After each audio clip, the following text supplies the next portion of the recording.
Assalamualaikum warahmatullahi wabarakatuh. Bismillahirrahmanirrahim. Tabarakalladzi anzala ala 'abdihi yakuna lil 'alamin nadhira. Allahumma shalli wa sallim ala nabiyyina wa rasulina Muhammad wa ala alihi wa sahbihi ajma'in wa ba'du. Yang sangat kita hormati Ketua PCI NU Cabang Arab Saudi, Bapak Imran Nasution, Bapak Ektim Konjen, Bapak Syafaat Bogor, semua teman-teman itu fatayat muslimat yang saya hormati. Ini acara ngaji apa? Saya tidak tahu. Ini penguatan tauhid atau penguatan nasib? Penguatan nasib. Enak ngaji mana? Tauhid atau nasib?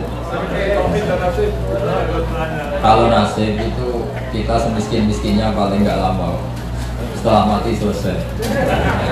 Yang jelas jangan miskin setelah mati, itu bahaya itu nanti. Karena biasanya ngajinya ulama-ulama Indonesia itu merilek. Kenapa rilek? Karena hampir semua ulama, baik ulama ahli sunnah maupun yang lain, berpendapat al-uqul mustaratun ila qabulil haq. Yang namanya akal itu terpaksa menerima kebenaran. Sehingga dalam tradisi aswaja, saya ulang lagi, saya nyebut aswaja bukan ahli sunnah karena selalu ada pergeseran dalam percaturan nama. Dulu yang namanya ahli sunnah itu ya ahli sunnah, sekarang kalau kontra Syiah pasti namanya Sunni. Meskipun di internal Sunni ada yang percaya wasilah, ada yang mengharamkan wasilah. Tapi saya tidak mau mendiskusikan itu. Saya mau cerita bapak-bapak, ibu-ibu, mbak-mbak yang saya cintai, yang saya hormati. Kebenaran itu sesuatu yang absolut. Karena absolut, maka akal ini pasti menerima. Saya beri contoh yang ringan-ringan saja. Misalnya kita akan bilang bahwa baju saya ini putih, baju saya ini hitam. Karena itu satu keniscayaan, maka kita tidak perlu memaksa orang untuk mengatakan baju ini hitam, baju ini putih. Begitu juga keniscayaan kalau Tuhan itu harus zat yang qadim. Ya ini relax saja. Kenapa kita katakan qadim? Karena kita punya rumus alam raya ini diciptakan. Di mana-mana pencipta pasti wujudnya sebelum yang diciptakan. Sehingga kita dengan santai menerangkan ke anak-anak Allah itu qadim, hidam. Karena yang diciptakan ini sesuatu yang nyata, seperti langit bumi ini nyata. Nyata itu ya nyata, nyata itu real. Maka penciptanya harus super nyata, yaitu dalam tradisi tauhid kita disebut wajibil wujud. Zat yang pasti eksistensinya wujud. Sehingga kita mulai kecil diajarin alam raya ini diciptakan oleh zat yang wajibil wujud. Sehingga mulai kecil kita dilatih, Pak Konjen ngapalkan sifat berapa? 20 Pak Imron ya? Yaitu wujud, hidam, baqa, mukhalafatul lil hawadits. Jadi sebelum negara itu anti sama paham komunis, paham ateis, saya ulang lagi ya. Sebelum negara membakukan keantiannya menolak paham ateisme, paham komunisme, itu akalnya orang Indonesia itu sudah menolak paham ateisme. Kenapa menolak? Karena di musola-musola, ini Pak Imron juga anaknya Kiai, saya tahu keluarga beliau karena orang Madiun. Saya itu, bapak saya itu juga ada yang orang Sewulan pondok tertua di mana tuh? Madiun, masih. Saya ini keluarga Basambul Asem. Ya, saya ulang lagi ya. Jadi sebelum negara itu anti paham ateisme itu satu paham orang itu anti Tuhan, bahwa alam raya ini tanpa butuh Tuhan. Sebelum negara punya ketetapan MPR menolak ateisme, komunisme, itu akal kita sudah dilatih menolak. Kenapa dilatih menolak? Karena akal kita tidak bisa menerima. Misalnya hadhil maujudat, terus kamu bilang khalaqahal adam, bahwa langit bumi yang wujud ini diciptakan oleh sesuatu yang tidak wujud. Itu akal sehat mana yang bisa menerima konsep itu? Segoblok-gobloknya kita, meskipun kedunian gue real. itu nggak akan terima satu pikiran bahwa alam ini diciptakan oleh ketiadaan. Karena al-adamu la yakhluqu syai'an, yang namanya ketiadaan pasti tidak bisa menciptakan. Yang bisa menciptakan siapa? Ya pasti sesuatu yang wujud. Maka pertama sebelum kita tahu sifatnya Allah yang banyak, yang harus diketahui apa? Sifat wujud. Karena sesuatu yang wujud yaitu alam raya pasti disebabkan oleh yang wujud. Sementara paham ateis mengatakan alam ini dimulai dari ketiadaan. Setelah tiada, tahu-tahu ada. Orang dilatih bilang tahu-tahu. Jadi kita kira kalau ada apa kotoran ayam ini dari mana? Ya tahu-tahu ada. Ada air ya tahu-tahu ada. Kenapa ada jajan? Ya tahu-tahu ada. Itu kan tidak goblok bareng. Maka agama ini tidak boleh jadi penggoblokan, itu tidak boleh. Agama ini di kaum yaqilun, di kaum yatafakkaru, bagi yang mau berpikir, bagi yang punya akal. Nah, dengan tradisi penguatan akidah seperti itu, andai kan negara itu tidak membantu kita anti komunisme, itu akal kita sudah menolak. Akal kita sudah menolak. Tapi alhamdulillah akal sudah menolak, negara juga menolak. Sehingga bangsa Indonesia insya Allah jadi bangsa yang mubarokah, bangsa yang diberkahi. Karena sering ada keselarasan antara keputusan Islam dan keputusan negara. Nah, tapi teori saya begini Pak Bunjani, saya pernah ke Korea, pernah ke Thailand, pernah ke Malaysia. Kira-kira di era modern, suatu saat negara ini satu dunia, bukan negara, satu dunia ini menjadi globalis, sudah mengglobal. Dan nanti ideologi, akidah, atau pemikiran itu pasti bebas. Karena dianggap itu hak asasi manusia. Maka saya minta madrasah sini juga yang lain-lain. Nanti pertarungannya adalah pertarungan logika. Karena negara tidak terlalu bisa diharapkan tadi. Misalnya negara Uni Soviet itu kadung komunis, negara Cina kadung komunis, Korea Selatan juga begitu. Beberapa negara Eropa kapitalisme, dan beberapa negara yang lain sudah milih ideologi tertentu. Kalau kita mengandalkan negara, maka itu pertarungan akal itu tidak pada semestinya. Tapi kalau kita mengandalkan al-barohin wal hujjah, itu adalah logika yang disebut oleh Allah qul falillahil hujjatul balighah. Itu maka Islam itu akan nyaman. Saya beri contoh begini, misalnya kita ngajar di Eropa atau di Amerika, kita bandingkan saja. Kamu milih Tuhan yang sebelum ada alam raya ini, atau Tuhan yang sudah lahir di bumi. Mesti akal sehat mengatakan milih Tuhan yang ada sebelum langit dan bumi. Karena kalau Tuhan yang lahir di bumi, logikanya sama buminya dulu buminya. Bagaimana dia tahu-tahu jadi Tuhan, lahirnya saja dulu buminya. Jadi kita mensyarahkan bingung. Tuhan lahir di bumi, berarti bumi dituhani oleh Tuhan baru. Itu nggak ketemu secara akal. Sehingga Allah itu sering kalau ingin menafikan itu mentidak Tuhankan yang tidak Tuhan, ya. Menafikan itu mentidak Tuhankan yang tidak Tuhan. Itu Allah dengan cara sederhana itu mudah. Jadi dulu yang namanya Jubair bin Mut'im itu adalah mediator kafir Quraisy yang disuruh membebaskan Asra Badrin, tawanan perang-perang apa? Badar. Karena dia orang cerdas, dia jadikan mediator untuk nego sama Rasulullah SAW. Ketika nego, kebetulan dia nginep di sana, maghrib Nabi baca surat Wattur wa kitabim mastur fi rabbim mansur wal baitil ma'mur was saqfil marfu. Sampai satu logika tentang Tuhan, yaitu ayat am khuliqu min ghairi syai'in am humul khaliqun.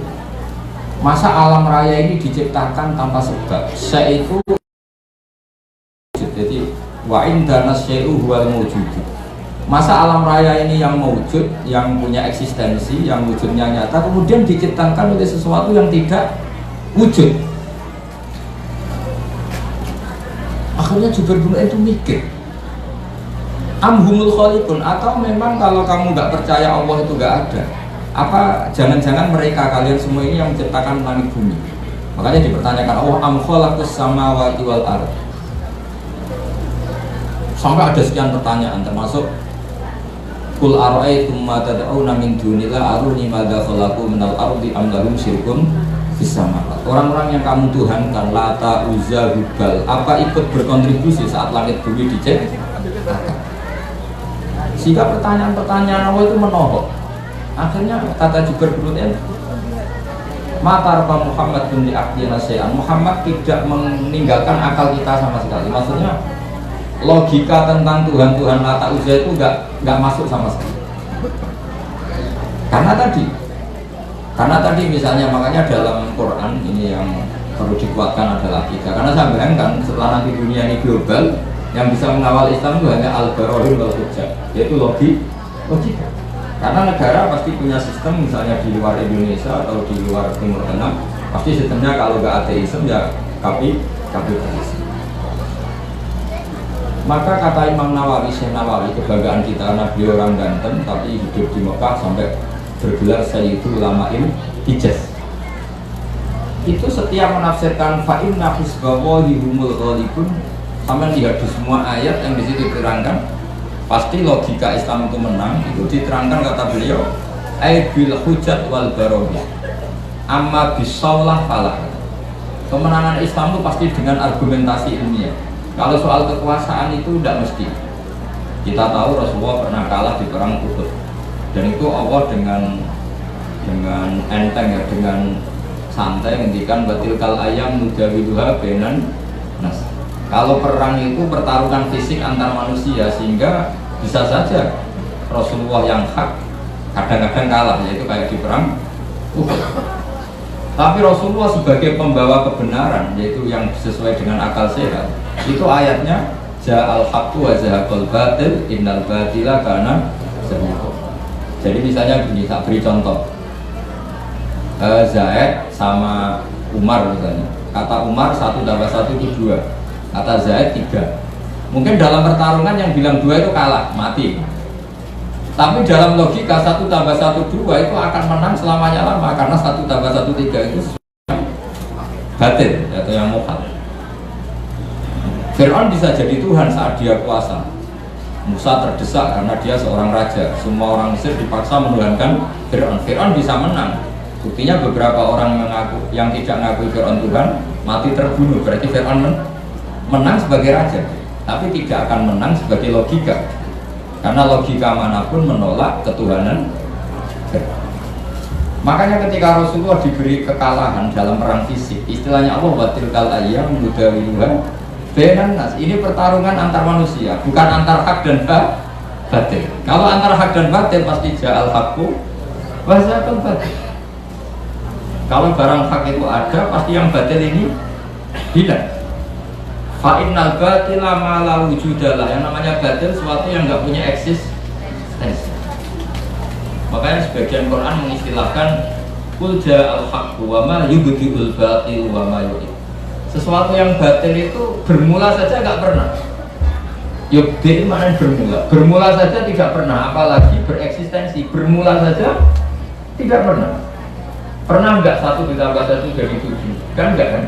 Bermula saja enggak, apalagi mempertahankan apa? Eksistensi. Jadi kira-kira Fir'aun ya tidak pernah Tuhan, Namrud ya tidak pernah Tuhan. Begitu juga yang dipertuhankan selain Allah selamanya nggak pernah sebagai Tuhan. Karena apa? Yang dikatakan Tuhan adalah zat yang paling punya pengaruh pada alam raya ini. Tentu harus bersifat qadim. Nah sementara Fir'aun ada tanggal lahirnya, Tuhan-Tuhan yang lain juga ada tanggal lahirnya, bahkan ada tahunnya 2000 berapa. Itu kalau alam raya umurnya 5.000 tahun saja dia bingung Tuhannya, karena dulu alamnya. Sehingga ketika Fir'aun merasa sebagai Tuhan, itu cara mengalahkan Musa itu tidak dengan kekuasaan, tapi dengan argumen. Yaitu ketika Fir'aun tanya Musa, lalu kalau kamu punya Tuhan yang lain, Tuhan kamu siapa? Kata Musa, yang menuhani langit bumi, Rabbus samawati wal ardh. Fir'aun masih bisa ngeles. Kata Fir'aun, saya sering jalan-jalan, yang dituhankan orang itu saya. Makanya kata Fir'aun, ma'alim tulakum min ilahin ghairi. Setahu saya yang dituhankan itu saya. Soal kemungkinan Tuhan Musa ada di langit, terus dia manggil Haman itu arsitektur handal. Ya Hamanut nili sohal ali abdul asbab samawati Fakat tolia ila Musa. Aman bikinkan satu piramida yang tinggi supaya saya bisa melihat Tuhannya Fir'aun. Tuhannya siapa? Musa. Andai kan adu argumentasi ini nunggu piramida jadi, maka karena setelah dilihat pun Tuhan tidak akan pernah kelihatan. Maka Musa agak mau, kalau pakai logika itu Musa pasti kalah. Tapi Musa sederhana yang Fir'aun itu terperanjat dan menjadikan orang sekeliling Fir'aun menjadi mukmin, yaitu dengan logika Rabbukum wa Rabbukum, yang menuhani nenek moyang kamu. Itu kaget Fir'aun. Orang-orang juga langsung jadi mukmin ya, meskipun yaktumu imana, menyembunyikan apa? Karena logikanya kalau Fir'aun Tuhan berarti buyutnya tanpa Tuhan. Kan zaman buyutnya Tuhannya belum lahir. Berarti ini ada makhlukun ya tapat damu khalifah, ada makhluk mendahului Tuhan. Sehingga orang-orang terus mikir, Fir'aun berdek tenang, pengiran agak di buyut. Kalau di buyut berarti buyutnya tanpa pangeran, karena pangerannya datang terlambat. Ya kan, Fir'aun kan punya bin. Terus sementara dia yang Tuhan, bapaknya enggak Tuhan, bapaknya enggak Tuhan, buyut-buyutnya. Berarti Tuhan, anak cucu tidak Tuhan. Logika itu tidak masuk. Maka kita mulai kecil di musola-musola diajarkan wujud, idam, gampang saja. Alam raya ini kadung wujud. Kalau kadung wujud, tidak boleh kita punya rumus ini alam yang wujud diciptakan oleh yang tidak wujud. Itu bu akal paling nggak waras pun di gimana? Suatu yang tidak wujud berperan pada yang wujud, mesti nggak masuk akal. Makanya kata Ibnu Hajar al-Asqalani penyarah kitab Bukhari, yaitu disebut kitab Fathul Bari Bisyarhil, akan menemukan manisnya iman. Itu kata saya Ibnu Hajar al-Asqalani, menghentikannya begini: wa hadza huwa al-musamma bil iltidat al-aqli. Saya masih ingat, ini yang dinamakan kenyamanan secara berpikir. Jadi halawatul iman menurut beliau adalah orang yang sampai ke rutbatul iman, ke derajat iman karena kekuatan berpikir. Misalnya begini, kamu bisa tidur gak kira-kira kalau dipaksa oleh satu ideologi, kamu jadi Tuhan tuh Fir'aun. Dia lahir di bumi, punya bapak, bapaknya enggak Tuhan. Yang mulai Tuhan enggak Fir'aun itu. Karena dia Tuhan, maka dia pencipta bangganya. Padahal dia datang terlambat. Itu otak kamu paksa terima itu tidak bisa terima. Karena aneh, Tuhan kok datang terlambat. Fir'aun itu Tuhan, tapi lahirnya sama wujudnya dulu bumi yang dituhani. Mesti kamu kan bagi loh, bodoh-bodoh pengiran atau bumi ini tidak Fir'aun ini. Nah, beda dengan akidah Islam. Akidah Islam itu yang membuat kita bisa tidur nyaman, merasakan halawatul iman, karena alam raya ini diciptakan oleh zat yang lebih dulu ketimbang alam raya ini. Zat ini karena pencipta bersifat super, terus oleh ulama disebut wajibil wujud. Karena pencipta datangnya harus lebih awal timbang yang diciptakan, sehingga zat ini berstatus qadim atau al-awwal. Karena dia pencipta maka dia superior, karena superior tidak terkalahkan, maka zat ini bersifat bapak, wujud tidak. Karena zat ini super maka nggak boleh ada kembarannya. Pak Imron aja nggak mau ditandingi apalagi Tuhan. Karena Tuhan itu super, kalau super nggak boleh lasari, kalau harus nggak ada kembarannya, nggak boleh ada dua matahari kembar, apalagi ini Tuhan, maka bersifat mukhalafatul. Karena wujudnya Tuhan sebelum ada yang lain, maka dia harus nggak butuh orang lain, dan nggak butuh orang lain disebut qiyamuhu binafsi. Dia harus bisa menjaga eksistensinya sendiri. Nah, sifat-sifat Tuhan seperti itu kita terima itu nyaman sekali, yaitu aturannya jadi Tuhan harus seperti itu. Wong Tuhan kok kalau makan pecel mulu, kan bingung. Misalnya Fir'aun kira-kira kebanyakan pecel Madiun, daerahnya Pak Imran itu yang mules. Kalau mules diobati, kalau diobati terus sembuh. Wah, tadi Tuhan lemes, sekarang sudah sembuh. Bingung kan kita punya Tuhan seperti itu? Bingung nggak kira-kira kalau dia? Kalau ada orang masalah, jangan sekarang punya Tuhan masih tidur. Pusing nggak? Punya Tuhan masih semua masalah di cancel karena Tuhan baru sakit. Kalau HP-nya hilang juga nggak tahu nyari di mana, kan bingung semua. Bandingkan Tuhan menurut versi Islam. Allahu la ilaha illa wal hayyul qayyum. Tuhan itu siapa? La ta'khudhuhu sinatu, enggak mungkin tidur, enggak mungkin kantuk. Nah, sifat-sifat seperti itu namanya al-hujjat wal barohin. Kita punya logika yang kelima tentang menemukan Tuhan. Nah, seperti ini itu pasti ja'al haq. Jika saya pernah ditanya, saya ini karena ngajar di Jogja, di daerah akademisi. Bapak, suatu saat kalau ada perbandingan agama, boleh enggak? Saya bilang boleh. Yang penting enggak perbandingan pemeluk agama. Karena kalau Islam dibandingkan non-Islam, pasti yang menang Islam. Lidhirahu ala dini boleh. Makanya dulu masyhur itu ada perdebatan Ahmad Didat sama seorang non-Muslim antara Tuhan Allah dan Tuhan yang lainnya. Itu banyak mahasiswi dari Swiss, dari Swedia bilang sepertinya Tuhan Anda lebih menarik. Karena disifati Tuhan Islam adalah sebelum ada alam raya ini tidak ada kembarannya, tidak ada macam-macam, pokoknya tidak ada yang salah. Sementara Tuhan yang lainnya lahirnya di bumi, ada tanggalnya, pernah kecil, mungkin pernah kalau jalan jatuh, mungkin pernah macam-macam, sehingga nggak meyakinkan berstatus sebagai apa? Tuhan. Nah, kalau kamu cara beriman seperti ini namanya sudah ja'al haqqu wa zahaqal batil. Maka harus dibedakan Islam dan orang Islam. Kalau orang Islam mungkin di daerah yang mayoritas Muslim, copetnya juga Muslim, nanti koruptornya juga Muslim, sehingga nggak bisa dibanggakan Muslimnya. Tapi kalau Islamnya selalu bisa dibanggakan. Makanya saya bilang kalau ada perbandingan agama itu ya Islamnya, jangan orangnya. Kalau orangnya ya repot. Di daerah yang kebetulan malingnya Muslim ya Muslim, koruptornya juga Muslim, pencopetnya nanti juga Muslim. Bahkan ada raja tertentu yang mengatasnamakan raja Islam itu selirnya sampai 30. Mana ada Islam menghalalkan sampai 30. Tapi itu kan orang Islam, bukan aturan Islam. Itu kan repot. Nah, sekarang yang kita sesali kajian agama atau perbandingan agama itu yang dikaji itu orangnya, sehingga kita sering kalah. Misalnya Indonesia beberapa negara tertentu yang mengatasnamakan negara Islam sering perang. Di situ dianggap cerminan Islam. Padahal Islam rahmatal lil alamin. Tapi kalau orang Islam yang tidak rahmat ya banyak yang selalu suka mendolimi orang lain. Maka kita harus hati-hati mana perilaku seseorang dan mana itu Islam. Sehingga perang itu, perang zaman Nabi itu ada perang mudawilha bainan nas, perang yang dihitung sebagai manusia. Ada perang yang dihitung bainal haqqi wa bainal batil.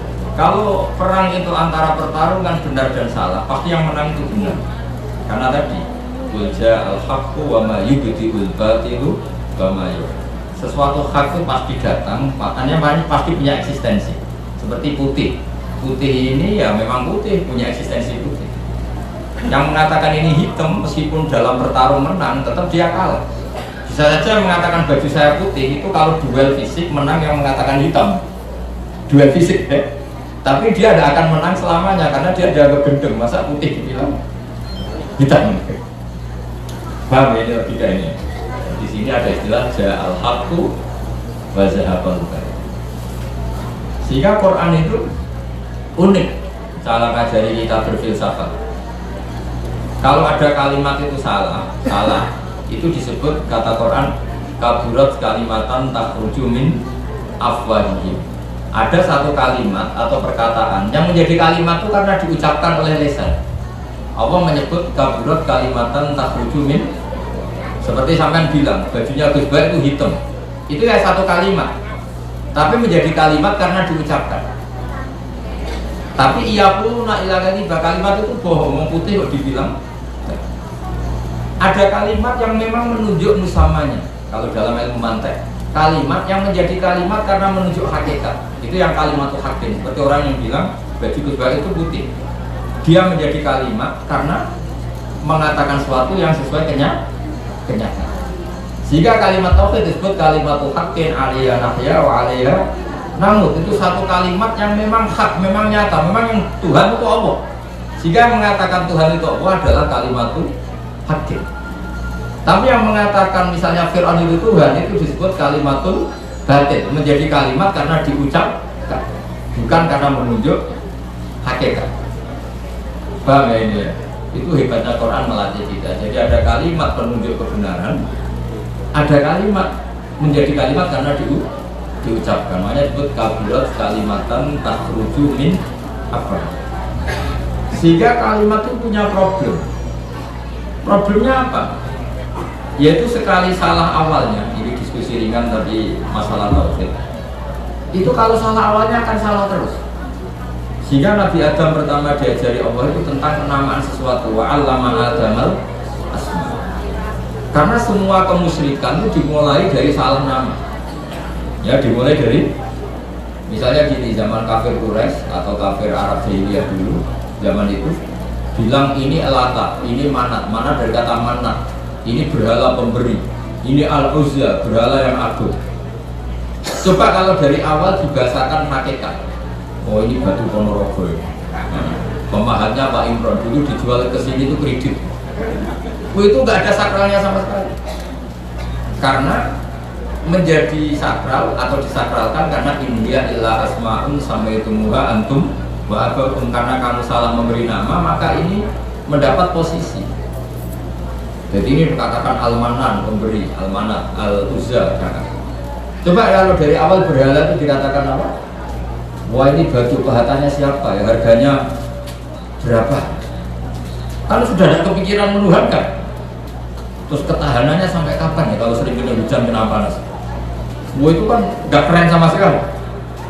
Tapi gara-gara salah nama, awas udah kok pisau itu kualat. Kalau tidak kamu mandikan kualat, kalau tidak kamu sembah kualat. Terus ada teror-teror ini terus seakan-akan ini Tuhan. Maka semua kesalahan manusia itu dimulai dari salah memberi nama. Makanya Mbah Mun itu gak suka kalau ada nama salah itu. Termasuk beliau kritik Wong Jawa nak digawe jenenge ewoh. Ewoh itu kan ribet. Mana sih dari ribet tenang? Darahnya apa? Darahnya apa? Ewoh. Ewoh itu maknanya ribet. Makanya ulama dulu itu kalau guyon itu mau lucu-lucunan. Imam Syafi'i itu pernah dikasih tahu orang yang tadi nyucur jenengan, yang sama jenengan dohirnya tadi, itu setelah keluar dari jenengan rasani jenengan, berarti dia munafik. Tapi jawab Imam Syafi'i itu lucu, enggak ada apa-apa. Kenapa? Berarti saya wibawa, ngomong di depan saya enggak berani. Jadi dianggap enteng sih. Itu Imam Syafi'i. Diceritain ini itu sekian orang tetangga kamu itu gak seneng kamu, itu gimana kamu Imam Syafi'i? Baguslah kalau gak seneng saya, kenapa? Oh nak seneng malah utang. Masyhur itu makalah Imam Syafi'i. Waman asa ilaika faqat atlaqaka. Orang yang berburuk sama kamu itu artinya membebaskan kamu. Coba orang yang gak seneng kamu pernah gak pinjam mobil? Gak pernah kan? Utang duit? Gak pernah. Justru yang seneng-seneng itu yang kadang-kadang pinjam. Jadi Imam Syafi'i itu nanggapi dunia itu enteng saja. Karena dia tahu bahasa yang benar itu tahu. Jadi enteng ulama dulu itu kan. Ada seorang ulama dulu dia kaya, temannya banyak, ketika miskin jadi tukang panggul pasar, temannya tidak ada yang main ke situ. Diprovokasi sama temannya, sudah kamu miskin, nggak ada yang dimu, berarti kamu dilupakan teman-teman kamu. Jawabnya, baguslah kalau teman saya lupa saya. Kenapa? Kalau mereka ingat terus melihat saya jadi tukang panggul pasar, betapa malunya saya. Baguslah kalau lupa, jadi miskin saya nggak jadi tontonan. Jadi ulama dulu itu segampang itu. Karena ilmunya banyak, jadi kita melihat fakta itu gampang. Ada pembantunya Abu Yazid Al-Bustami itu dikasih uang kira-kira mungkin ya 20 real itu, suruh beli daging. Ternyata dagingnya harganya 50 real. Ini nggak cukup, daging naik mahal, maka uang ini nggak cukup. Jawabnya Abu Qasim Al-Junaidi, Abu Yazid, artisu hubistarti, artisu hubistarti. Ya bikin murah saja. Loh, 20 aja nggak cukup, oh dibikin murah. Yang menjadi mahal karena kamu ingin beli. Kalau nggak ingin beli kan tidak mahal. Ya sudah, nggak usah beli. Jadi ulama dulu itu enteng sekali. Makanya banyak ulama dulu itu punya istri cerewet, judes tetap jadi wali. Karena kalau istrinya judes itu katanya dia, wah ini tambang pahala. Karena mensabari orang judes itu ibadah. Maka bilang istrinya, monggo teruskan. Nah selama ini kan enggak, kalau istri kita judes kita bilang, oh ini kita lelaki kok dimarahin istri, harga diri kita dimana? Itu berpikir yang salah. Ini tambang pahala. Tambang apa? Dan kalau judes itu bagus. Kalau rukun malah minta belanja, malah mahal. Coba kalau sedang mesra itu mintanya istri apa? Belanja kan? Murah mana? Pas marah sama pas rukun. Biayanya itu. Murah mana? Pas menengan sama pas harmoni. Mahal mana? Mahal pas harmoni. Maka anggap saja gitu. Pas menengan alhamdulillah ini cedek. Meskipun dimarahi terus lama-lama jantungan mati. Jadi mau saya cerita, jadi ulama dulu itu gampang sekali. Karena sekali sesuatu itu salah nama, itu bahaya. Makanya pertama Nabi Adam diajari wa allama adamal asma. Maka alhamdulillah kita dari awal mengatakan bumi ini makhluk diciptakan, manusia juga makhluk diciptakan. Sehingga status kita, andaikan kita dari awal mengatakan Fir'aun makhluk, Nabi Isa juga makhluk, mungkin nggak menuhankan orang yang berstatus makhluk. Tapi kita kadang nggak mengatakan manusia itu manusia super, yang seakan-akan hidupnya nggak butuh orang. Maka saudara Rasulullah ketika begitu bangganya dikatakan gelar saya terbaik kata Nabi adalah Abdullah, hamba Allah. Karena Nabi gak ingin nasibnya seperti Nabi Isa. Justru dengan gelar Abdullah itu Nabi gak akan dituhan, karena berstatus Abdullah, Abdul yang berstatus. Jadi Islam ini juga harus dikawal oleh jangan sampai kita keliru memberi penang. Saya di Jogja sering memberi saran ke bapak-bapak itu, kalau kamu bilang anak, wah ini anak nanti membiayai setelah kuliah, biaya lagi, nikah biaya lagi, maka kamu lihat anak ini problem. Jadi kalau kamu lihat anak ini penerus sujud saya, penerus kebaikan saya, kalau saya sudah mati, tabungan saya adalah di anak. Saya sujud, anak saya sujud, cucu saya penyembah Allah, pecinta Rasulullah. Maka melihat anak ini sebagai penerus kebaikan, maka menganggap anak itu penting. Sehingga Allah kalau misalkan anak itu apa? Walladzina amanu wattaba'athum dzurriyyatuhum biimanin. Kita melihat anak itu, ini generasi penerus iman saya, ini generasi penerus sujud saya. Maka kita melihat anak ini senang. Tapi kalau dari awal melihat sebagai apa? Beban, maka terus anak ini problem. Sampai kalau asik kumpul istri terus jadi hamil. Loh kok hamil padahal saya ada ini. Anak-anaknya sendiri, loh hamil padahal saya ada. Apalagi kalau terpaut setahun. Loh anak kok kacek sidik, kesundulan aku yuran niat. Jadi ini baru ada. Belum. Jadi saya mohon sekali, jadi agama ini hanya bisa dikawal dengan al-hujjah atau logika. Makanya dikatakan Allah wa tilka hujjatuna atainaha Ibrahim ala qaum. Tapi sekarang banyak orang itu nggak berlatih argumentasi. Sehingga di tradisi Aswaja NU orang harus hafal aqidatul awam, harus hafal sifat wajib 20, sifat muhal 20.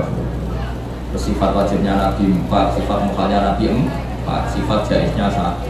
Tanpa itu semua kita tidak bisa ngawal Islam.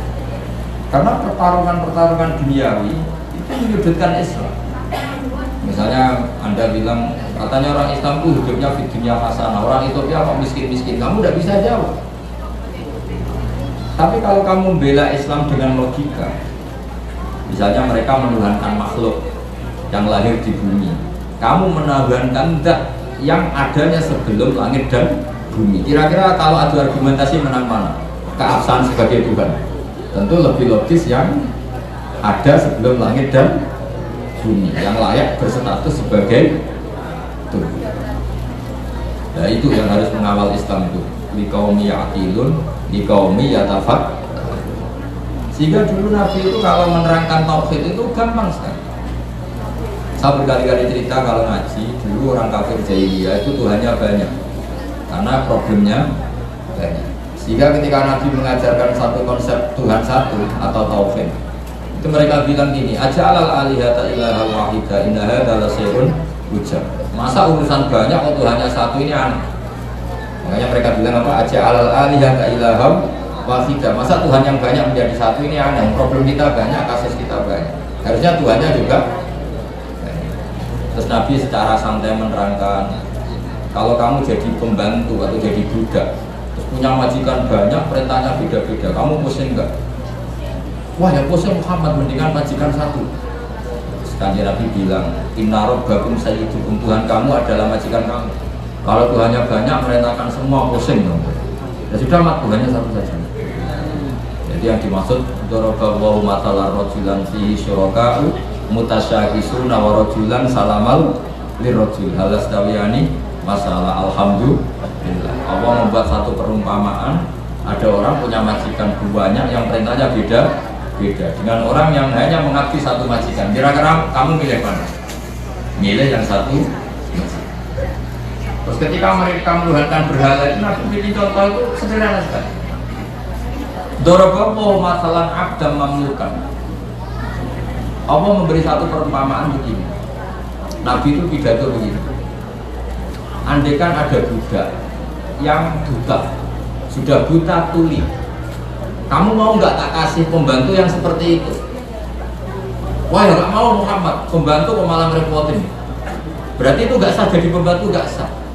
Lalu jadi pembantu saja nggak sah, kok jadi Tuhan? Yaitu berhala itu kalau potong tangannya terputus ya dibangun lagi. Kalau kotor dimandikan. Itu kan Tuhan kok merepotin. Jadi abda itu makanya disebut motor bawa masalah rojul ini. Ahaduma abukam itu nggak bisa ngomong. Layak qadiru ala syai'in, melakukan apa saja nggak bisa. Wa huwa kallun ala maula, adanya hanya merepotkan. Jadi Nabi bikin satu logika. Kamu mau nggak punya pembantu yang buta, yang bisu, yang tidak bisa melakukan apa? Wa huwa kallun ala maula, yang adanya hanya merepotkan. Mereka jawab nggak mau Muhammad. Nah sekarang Tuhan kamu yang kamu sembah itu Lata Uzza, itu kan merepotkan. Kalau kotor kamu mandikan, kalau ada yang potong terputus kamu tata lagi. Itu logika. Sehingga terus orang kafir Mekah itu iman itu dengan logika. Jadi yang dimaksud lam yakunil ladzina kafaru min ahli kitabi wal musyrikina munfaqina hatta ta'tiyahumul bayyinah. Orang musyrik selalu dengan logika kaum musyrikatan. Sehingga datanglah al-bayyinah, logika yang begitu jelas. Itu siapa? Rasulun minallah yatlu suhufam mutahharah. Nah sekarang makanya saya minta sama PCNU, sama lembaga-lembaga aswaja NU, jangan pernah melupakan kajian tauhid, kitab-kitab yang diajarkan guru-guru kita, yaitu misalnya kitab Aqidatul Awam, karena ini yang mengawal Islam. Saya pernah di PCNU Korea, itu mereka tauhidnya mantap, melihat ateis itu kayak melihat kebodohan. Orang kok tidak punya tuh, dan ceritanya aneh-aneh.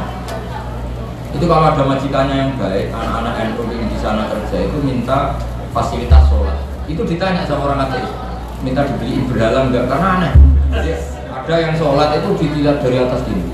Orang Islam pak aneh sholat kok enggak ada yang disembah.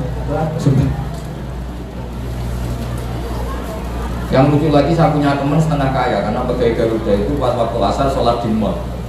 Sholat di mall itu security-nya ada pun polisi. Di sini ada ritual teroris, tolong kita jadi kalau bilang sholat itu ritual teroris, dianggap muqaddimah. Jadi sholat dianggap muqaddimah sebelum ngebom. Coba. Tapi mereka bersemangat menghidupkan Islam. Saya pernah di BCN Korea. Karena apa? Logika zaman dia kecil bahwa Tuhan itu harus wujud dan harus dan Tuhan itu begini-begini. Gak mungkin alam raya yang wujud ini diciptakan oleh sesuatu yang tidak wujud. Bahwa ateis itu kan super tidak masuk akal. Masa alam raya ini diciptakan oleh ketiadaan? Coba kalau kamu logika, hadhil maujudat khalaqahal adam, sesuatu yang wujud ini penciptanya adalah ketiadaan. Itu kan stres semua gitu santri kamu. Ini ajaran apa? Tapi kalau Islam kan mengajarkan hadhil maujudat khalaqaha wajibul wujud. Wujud ini diciptakan oleh zat yang super wujud. Kan enak di akal itu. Nah kalau sudah enak begitu disebut wajadah halawatal iman. Kamu menemukan nikmatnya iman. Itu yang disebut al-iltidzat al-aqli, kenyamanan cara dan itu hebatnya NU. Makanya NU itu dulu Wali Songo itu mengajarkan itu tidak menguasai negara dulu, tapi menguasai logika. Kalau negara itu bentukan kemudian, Makanya sebelum ada negara Indonesia, Islam sudah mayoritas karena fa'innal uqula mutarratun ila qabilil haq. Yang namanya akal pasti terpaksa menerima kebenaran. Jadi makanya itu hikmahnya kenapa Kiai tidak menjadi ekstremis, tidak menjadi Islam yang keras radikal. Agama itu mudah diterima karena kebenaran itu mudah diterima, nggak usah dipaksa. Karena la ikraha fiddin. Kenapa la ikraha? Qad tabayyana rusydu minal ghayy. Mana benar, mana salah itu pasti jelas. Ya, saya kira demikian. Assalamualaikum warahmatullahi wabarakatuh.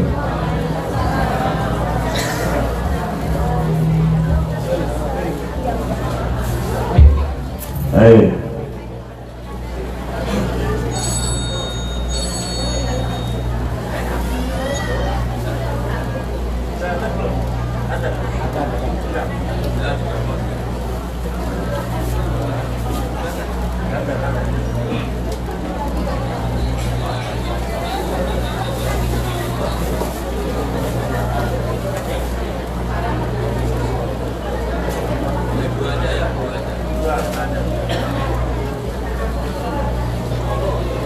Baik Bapak Ibu para hadirin yang dirahmati Allah Subhanahu wa taala. Acara selanjutnya adalah tanya jawab, tetapi beliau hanya kerso dua penanya saja. Satu dari bapak-bapak, satu dari ibu-ibu. Dipersilakan. Itu Bapak yang pertama. Ya, yang ibu-ibunya ada? Kalau tidak ada, kita lempar ke bapak-bapak. Ada? Oh ya, ada.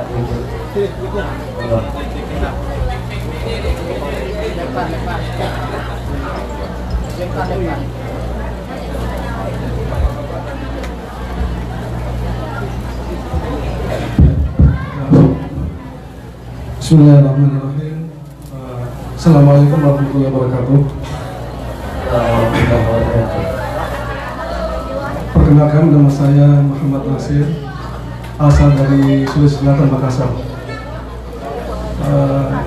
Saya di Jeddah sejak tahun 2000 dan alhamdulillah selalu berinteraksi dengan ikhwah kita di komunitas NU di sini. Pertama-tama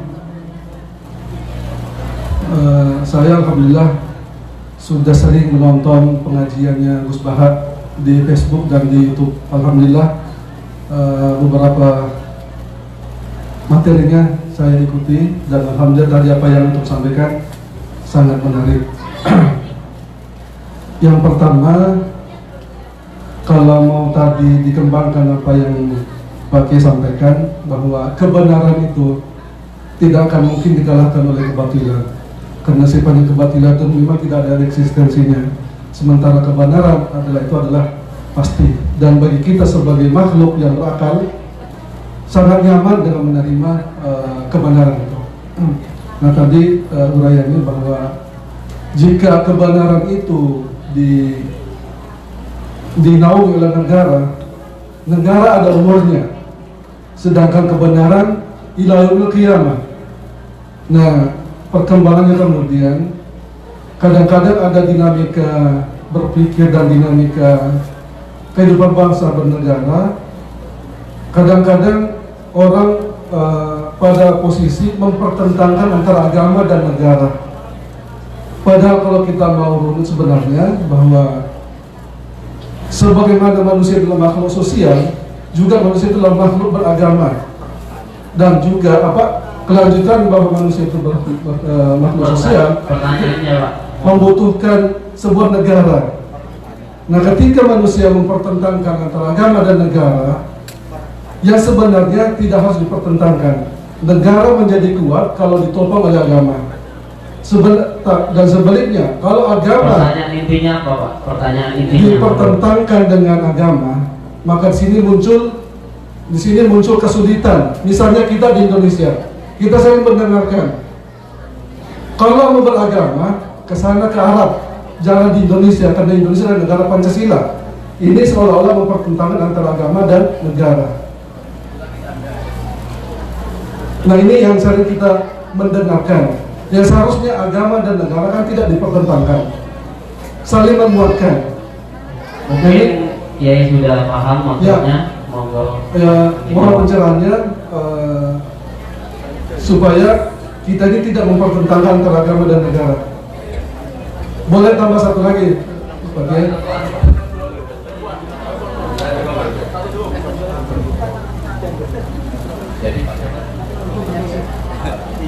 Jadi yang dikatakan Mas Muhammad Nasir benar sekali. Memang kita tidak perlu menentangkan agama dan negara karena ya memang kebetulan bukan kebetulan ya memang tradisi kita tidak pernah mempertahankan. Jadi nggak zaman Brawijaya sampai zaman Demak Bintoro sampai zaman Indonesia sebelum merdeka sampai setelah merdeka kita tidak pernah mempertahankan negara dan agama. Malah kita saling bersinergi dan misalnya agama menahan narkoba, apa negara juga memburu bos-bos apa? Kita mengharapkan perzinahan, negara juga anggap itu sebagai penyakit apa? Masyarakat itu. Ketika kita mengharapkan kebohongan, orang-orang yang tukang nipu atau travel yang itu juga ditanggapi sama negara. Jadi kita nggak boleh terjebak provokasi. Tapi kalau itu selalu didiskusikan, memang menarik ditumpangi. Makanya kadang sebagian solusi itu diam. Kenapa harus diam? Karena kadang sesuatu kalau dibicarakan itu malah memancing reaksi. Saya beri contoh gini.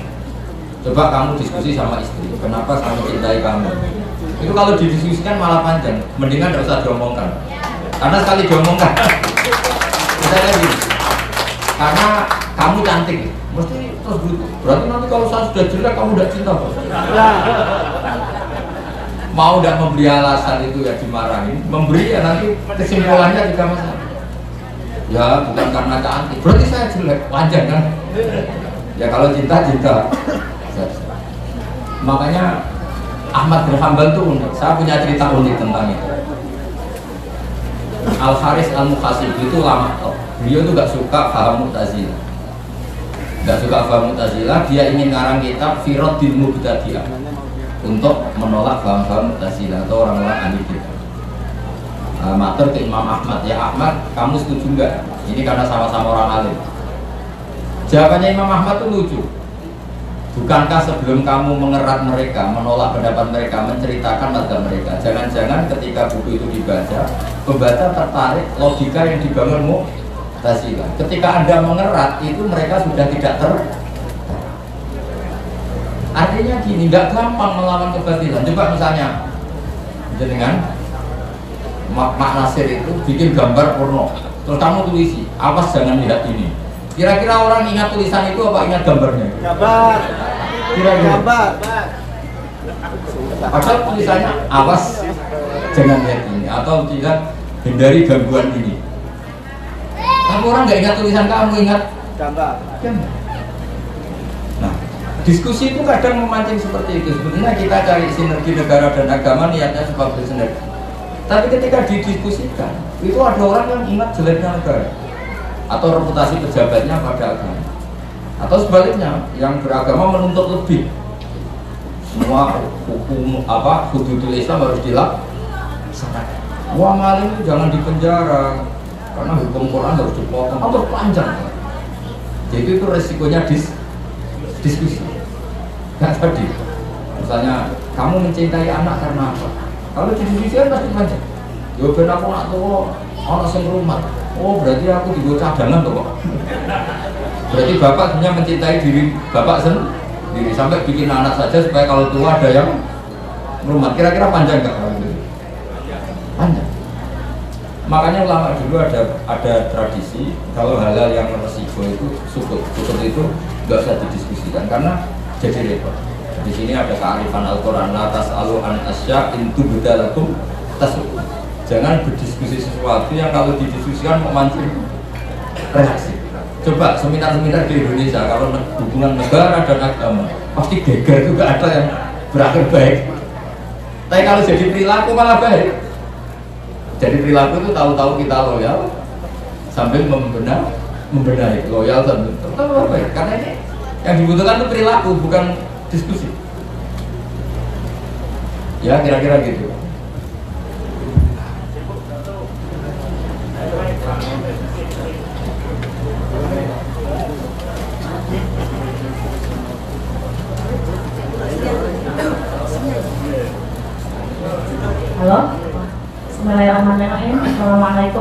warahmatullahi wabarakatuh. Terima kasih atas kesempatan yang diberikan kepada saya untuk bertanya. Yang pertama, pertanyaan saya adalah titipan ibu-ibu ya. Titipan ibu-ibu katanya begini, boleh nggak nanti ibu-ibu berfoto bersama dengan Gus Bapak? Kalau seperti ada, itu pertanyaan pertama. Pertanyaan yang keduanya adalah, bolehkah saya meminta Gus Daha menceritakan, karena sebagian besar di sini adalah ibu-ibu, menceritakan tentang seorang perempuan yang sangat cantik yang menggugat Allah dalam surat Al-Mujadalah atau Al-Mujadilah. Terima kasih. Sekian saja. Wassalamualaikum warahmatullahi wabarakatuh.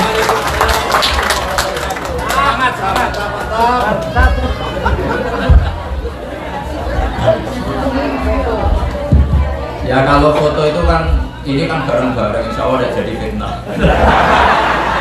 Nanti ini ada Mas Akom, ada Pak Imron, aman dia. Nah kalau cerita surat Mujadilah itu sering saya ceritakan. Memang Mujadilah itu beberapa ulama bacanya Mujadilah, perempuan yang mendebat Tuhan. Tapi ada ulama yang baca Mujadalah karena diambil makdarnya kan, jadalah yujadilu mujadalatan. Kalau orangnya berarti mujadilatun, pendebat. Kalau nggak salah itu namanya Khawlah binti Salabah. Ya, siapa namanya? Khawlah binti Salabah. Itu orangnya cantiknya Masya Allah. Nah suaminya itu mungkin orang Arab, makanya tidak mendoan, tidak tempe. Jadi mungkin dia habis haid, terus suci, dia sholat. Karena ini cantik, yang melihat apa? Pokoknya di bahasa Arab tuh al-yataha, itu apa? Nggak tahu saya terjemahnya itu. Pak jabat gu al-yatuha. Apa kalau bahasa Arab, bahasa Indonesianya? Maka si lelaki ketika pulang tahu istrinya itu sujud, terus redaksinya Pak jabat gu al-yatuha. Maka dia tergila-gila oleh pantatnya. Karena cantik, kalau nggak cantik mungkin nggak tertidur. Walhasil datang dari kantor, dari kerja langsung minta dilayani. Karena perempuan tadi agak risih karena baru suci, baru sholat kok diajak gitu nggak mau karena tadi kalau orang Indonesia nggak mungkin. Orang Indonesia itu kan makanya tempe, mendoan, terus rembukan sama istri menyangkut BPKB digadekan, jadi sahabatnya itu hilang. Karena kebanyakan rembukan tentang problem. Jadi tahu tagihan listrik, tagihan air, tagihan motor, kredit. Jadi makanya Indonesia itu negara yang jarang banyak pemerkosaan karena barokahnya banyak masalah ini sahabatnya agak banyak.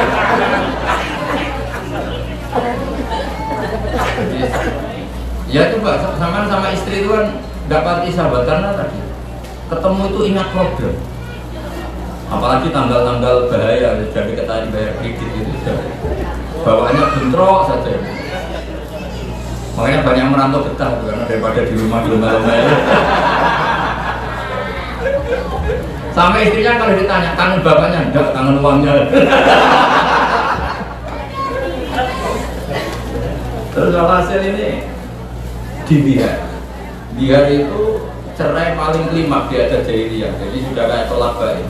Karena kamu tidak mau melayani saya, maka kamu berstatus seperti ibu saya. Dan di sini dibutuhkan kearifan dalam makna Al-Quran. Kalau orang Jawa bilang, "Dek, kamu seperti ibu saya," itu maknanya itu positif. Kamu sayang saya, kamu perhatian sama saya, sehingga kayak ibu. Sehingga menurut saya, seperti itu kalau di Jawa nggak mesti jadi tidak. Dia itu satu kesalahan kata yang berakibat mirip tolak. Kalau di Arab enggak, kamu sekarang kayak ibu saya, itu maknanya dalam hal haram digauli. Ibu kan haram digauli, maka kalau seperti ibu maknanya haram digauli. Jadi ini perbedaannya kultur Arab sama kultur Indonesia. Kalau orang Arab dulu bilang kayak ibu artinya nggak boleh digauli, sebagaimana ibu nggak boleh digauli. Tapi kalau orang Jawa bilang seperti ibu itu perhatian, bukan dalam konteks, ya kan, bukan dalam konteks itu. Akhirnya karena dihar itu seperti talak zaman era itu, saya ulang lagi, dihar itu seperti talak zaman era itu. Suaminya matur, "Ya Rasulullah, saya ngalami gini-gini." Nabi ngendikannya zaman itu aturannya masih Ya sudah, kamu seperti talak. Maksudnya Nabi ini dilabrak sama Khawlah. Makanya saya berkali-kali bilang jangan pernah berani sama istri. Rasulullah aja dilabrak. Jadi nggak ada sahabat sebanding-bandingnya bantah Nabi. Tapi kalau sahabiah, perempuan sahabat, hukum Allah itu digugat. Makanya diredaksikan tujuh diluka. Qad sami'a Allah, sungguh Allah mendengar qaulal lati, perkataan perempuan tujuh diluka yang mendebat kamu. Fi zaujiyah dalam menanggapi ketentuan yang terkait suami.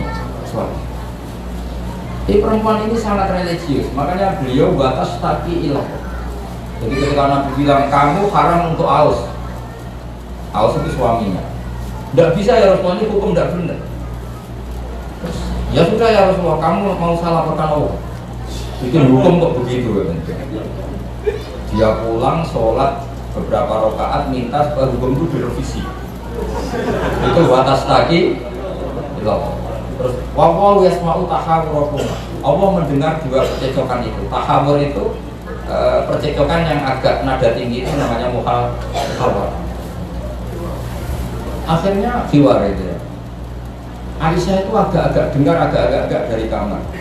Sampai dengar betul ketika Rasulullah menyuruh seorang sahabat panggil Khawlah bahwa hukum tentang dia direvisi Allah dan usulnya dia diterima. Itu luar biasa. Makanya Khawlah ini kemudian sepuh sekali sampai ajis, sampai tua sekali. Itu ngomongnya ya purno ketika protes Rasulullah. Ya Rasulullah, kalau dia dihukumi tolak ini tidak fair. Kata Rasulullah, kenapa tidak fair? Akala sababiyah. Sekarang saya ini sudah tua. Kalau mencerai saya ketika saya masih cantik, masih muda gak apa-apa. Ini saya sudah tua atau dicerai. Saya mau dikawin siapa? Kalau masih cantik gak apa-apa dicerai. Itu juara betul sih perempuan tadi ngomongnya itu. Akala sababi wa nasartu lahu batni. Itu dulu nasartu lahu batni, kalau diterjemah itu gak karu-karuan. Dulu perut saya mulus saya kasihkan dia, cantik saya tak kasihkan dia. Setelah saya agak tua, enak saja kamu putuskan sebagai cerai. Agak bener ini hukumnya. Wa innali Allah, dan saya ini punya anak banyak. Indomam tuhum ilayya jauh. Kalau saya merawat pasti kelaparan karena saya ini perempuan. Kalau wa indomam tuhum ilayhi do, kalau di rumah bapaknya mesti tersia-sia. Jadi wong lanang mesti cepat katut babulan. Wah, Rasulullah itu di demo terus. Dia ngomongnya sampai itu. Wa nasartu lahu batni. Akala sababi wa nasartu lahu batni. Hatta juga akala sababi kata sampai. Era Sayyidina Umar, orang ini masih hidup. Pernah mencegat Sayyidina Umar ketika sudah jadi Amirul Mukminin di tengah jalan. Umar tuh dengerin sampai waktu duhur mau habis. Ditanya sama sahabat, ya Umar, kenapa kamu mendengarkan ajuzah, orang yang sangat tua, sampai waktu duhur mau habis? Kata Sayyidina Umar, atadri manit mar'ah, kamu tahu perempuan ini siapa? Iya mar'atun sing sami Allah min fawqis sam'i samawat. Allah aja mendengar dari 7 langit. Apalagi Umar. Karena kata Umar, perempuan pendemo ini Allah saja mendengar, apalagi Umar. Jadi makanya hati-hati kalau sudah sama perempuan habis gitu. Hukumnya Allah aja bisa direvisi sampai jadi surat Mujadilah. Ini hebat betul. Semoga ini diteruskan oleh istri sampean. Kalau ngamuk sampai tuntas. Itu kata Pak Said, itu kata Pak Azim Muzadi. Berapa profesor yang digoblokkan oleh istri? Karena dia kalau ngomong di kampus itu fasenya bukan main. Sekali ke rumah dibentak, udah ilmunya habis. Habis ilmunya sudah. Kalau Pak Hasim Muzadi misalkan berapa kiai yang digoblokkan istrinya. Mungkin Pak Konjen juga sama siapa? Apa action apa? Konjen tadi di PLT Konjen ya. Oh itu, ya kalau sudah dimarahin sudah tuntas. Makanya masih ya gue nanya Mas, saya takut. Saya nggak ada yang takut. Kalau takut istri boleh lah. Itu mesti pengecualian. Karena apa itu sampai Quran aja nggak, jadi belum ada hukum direvisi. Kayak cerita surat apa? Kalau mati-matian oleh demo semua. Ya karena apa ya? Sayyidina Umar juga pernah demo perempuan, tapi yang ngalah. Umar itu bikin satu proporsi, kalau mahar perempuan termahal itu sekian, nggak boleh melewati mahar yang diberikan Sayyidina Ali pada Sayyidah Fatimah. Karena kata Sayyidina Umar, kita secara adab, secara tata krama nggak mungkin melangkahi mahar yang diberikan Rasulullah atau Sayyidina Ali kepada keluarganya. Akhirnya ada perempuan langsung bikin, ya Umar, laisa dzalika laka ya Amirul Mukminin. Nggak boleh kamu ngatur-ngatur jumlah mahar. Kalau yang ingin memberi banyak ya boleh, itu udah wilayah kamu. Padahal tujuannya Umar supaya lelaki itu gampang nikah karena maharnya nggak terlalu apa? Mahal. Dan yang dipakai ukuran tertinggi adalah maharnya Rasulullah dan Sayyidina. Apa dalil kamu, kata Umar? Wa ataitum ihdahunna kintoron. Kintoron itu, dan kamu telah memberi perempuan kintoron, satu harga yang tidak ternik. Allah saja tidak batasi, kok kamu batasi. Akhirnya Umar pidato lagi, nggak jadi.